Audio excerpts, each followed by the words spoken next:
2025-2026 academics ഇയറിലെ NEET exam May 4-ാം തീയതി നടക്കാനിരിക്കെ first of all എല്ലാ വിദ്യാർത്ഥികൾക്കും ജൂസോന്റെയും എന്റെയും വിജയാശംസകൾ നേരുന്നു.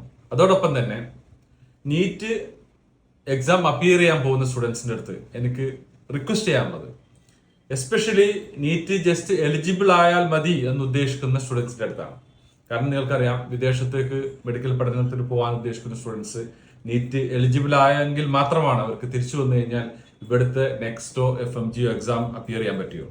അപ്പൊ അതുകൊണ്ട് തന്നെ അത്തരം വിദ്യാർത്ഥികൾ ജസ്റ്റ് നീറ്റ് എലിജിബിൾ ആയാൽ മതി എന്നുള്ള നിലക്ക് ലാഘവത്തോടെ എക്സാം എഴുതുന്ന സമയത്ത് പല സ്റ്റുഡൻസിനും എന്റെ പ്രീവിയസ് എക്സ്പീരിയൻസിൽ ഈവൻ എലിജിബിൾ ആവാതെ പോയിട്ടുണ്ട്.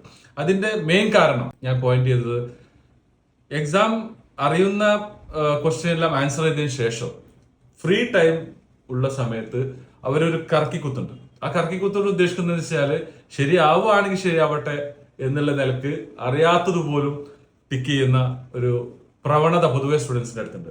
അതാണ് അവർക്ക് എലിജിബിൾ ആവാതെ പോകാൻ കാരണം ഇങ്ങനെ ചെയ്യുന്ന സമയത്ത് അവർക്ക് മൈനസ് മാർക്ക് വരികയും പ്ലസ് ഉള്ള മാർക്കിൽ നിന്നും കുറയുകയും ചെയ്യുന്ന കാരണം അവർക്ക് എലിജിബിൾ ആവാതെ പോകുന്നു.